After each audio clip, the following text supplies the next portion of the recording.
রাত পোহালি mini parliament খ্যাত ডাকসু নির্বাচনের ভোট গ্রহণ ৬ বছর পর কাল ঢাকা বিশ্ববিদ্যালয়ে মেতে উঠবে ভোট উৎসবে। তবে ডাকসু নির্বাচনের আগের দিন সাইবার অ্যাটাকের অভিযোগ করেছেন ছাত্রদল সমর্থিত ভিপি প্রার্থী আবিদুল ইসলাম খান। দুপুরে মধুর ক্যান্টিনের সামনে জরুরি সংবাদ সম্মেলনে তিনি বলেন, যারা রাজনৈতিকভাবে মোকাবেলায় ভয় পেয়ে এ কাজ করেছে, শিক্ষার্থীরা ব্যালটের মাধ্যমে তার জবাব দেবে। এদিকে ছাত্র অধিকার পরিষদ সমর্থিত প্যানেলের ভিপি প্রার্থী বিনিয়ামিন মোল্লা জানিয়েছেন, সাইবার অ্যাটাকের এসব অভিযোগের ভিন্ন কোনো উদ্দেশ্য আছে কিনা তা মূল্যায়ন করেই ভোটাররা আসল প্রার্থীকেই বেছে নেবেন কাল।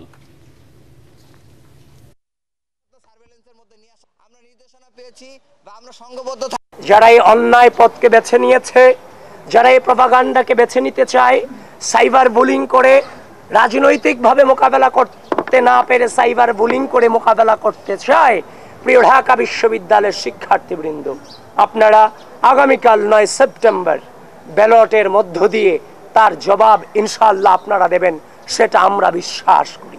শিক্ষার্থীরা হয়তো এই জিনিসগুলো জানেন, তারা বুঝেন আসলে যে বড় বড় প্রভাব বলয়গুলো এতদিন ডাকসু হতে দেন নাই, আটকিয়ে রেখেছিলেন। কারণ ডাকসু হলে তাদের ক্ষমতা তাদের হাতছাড়া হয়ে যাবে, তখন তারা জেতার জন্য সর্বশক্তি নিয়োগ করছেন। এখন তারা নেগোসিয়েশনের টেবিলে কাজ করছেন। দেখা যাবে যে তারা যদি তাদের ফলাফল ভালো করতে না পারেন বা তাদের প্রত্যাশার জায়গা ব্যত্যয় হতে থাকে, তখন দেখা যাবে যে তারা আরও নতুন নাটক নিয়ে হয়তো আগামীকালকে হাজির হবেন। ডাকসু নির্বাচনে প্রার্থিতা ও ব্যালট নম্বর পুনর্বহালের নির্দেশনা চেয়ে নিষিদ্ধ ঘোষিত ছাত্রলীগের জুলিয়াস সিজার তালুকদারের রিট সরাসরি খারিজ করে দিয়েছে হাইকোর্ট। দুপুরে বিচারপতি মুজিবুর রহমান মিয়া ও বিচারপতি বিশ্বজিৎ দেবনাথের হাইকোর্ট বেঞ্চ এই আদেশ দেন। আইনজীবী শিশির মনির জানান, জুলিয়াস সিজার তালুকদার ডাকসু নির্বাচনে অংশ নিতে পারবেন না, একই সাথে ভোটার তালিকা থেকে বাদ পড়ায় তিনি ভোটও দিতে পারবেন না।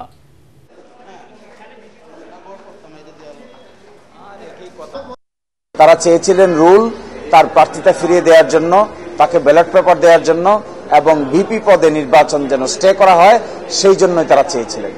তো আজকে মাননীয় হাইকোর্ট ডিভিশন তার এই রিট পিটিশনটি সামারিলি রিজেক্ট করে দিয়েছেন। তার অর্থ হলো আগামীকালকে তিনি প্রার্থী হতে পারবেন না, তিনি নির্বাচনে কন্টেস্ট করতে পারবেন না, ভোটার তালিকাও তার নাম থাকবে না এবং আগামীকালকে যথারীতি সকাল ৮টায় ঢাকা বিশ্ববিদ্যালয়ের সেন্ট্রাল স্টুডেন্ট ইউনিয়ন ডাকসুয়ের নির্বাচন অনুষ্ঠিত হবে। তারেক রহমানের নেতৃত্বে টেকসই গণতন্ত্র নিশ্চিত হবে এমন প্রতিশ্রুতি দিয়ে বিএনপি মহাসচিব মির্জা ফখরুল ইসলাম আলমগীর বলেছেন, ফ্যাসিস্ট শাসন ব্যবস্থায় ধ্বংস হওয়া প্রতিষ্ঠানগুলো শক্তিশালী করা হবে। এজন্য রাজনৈতিক দল হিসেবে বিএনপিকে শক্তিশালী করতে সকলকে ঐক্যবদ্ধ থাকার আহ্বান জানান তিনি।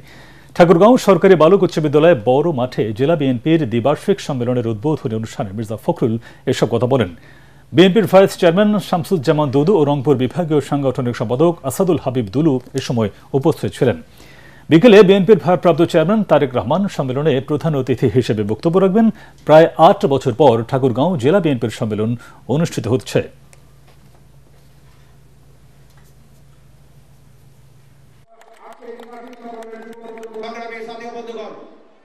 তারা ১৫ বছর শুধু না, দীর্ঘকাল ধরে গণতন্ত্রের জন্য সংগ্রাম করা মানুষ।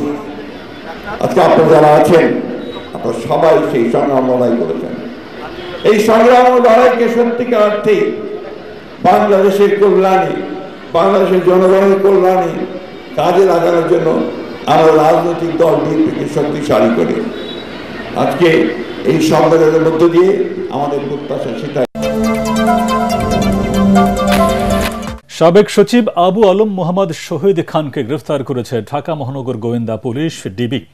দুপুর ১২টার দিকে রাজধানীর স্কাটনের বোরাক টাওয়ারের নিজ বাসা থেকে তাকে গ্রেফতার করা হয়।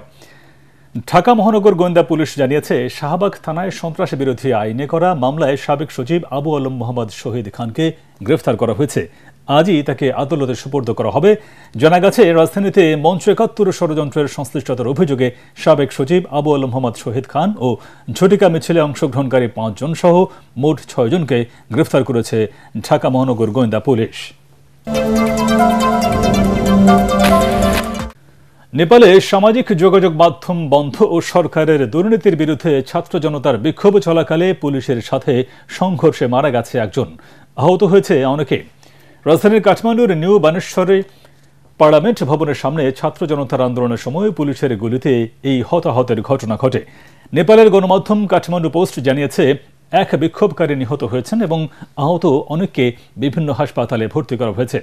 এর আগে পার্লামেন্ট ভবন প্রাঙ্গণে বিক্ষোভকারীদের ছত্রভঙ্গ করতে জল কামান, টিয়ার গ্যাস ও গুলি চালায় পুলিশ। এতে আহত হন বহু বিক্ষোভকারী। এদিকে নেপালের ছাত্র জনতার বিক্ষোভ মিছিল ছড়িয়ে পড়েছে কাঠমান্ডুর বাইরের শহরগুলোতেও। সহিংসতা ঠেকাতে কয়েকটি জায়গায় কারফিউ জারি করেছে প্রশাসন।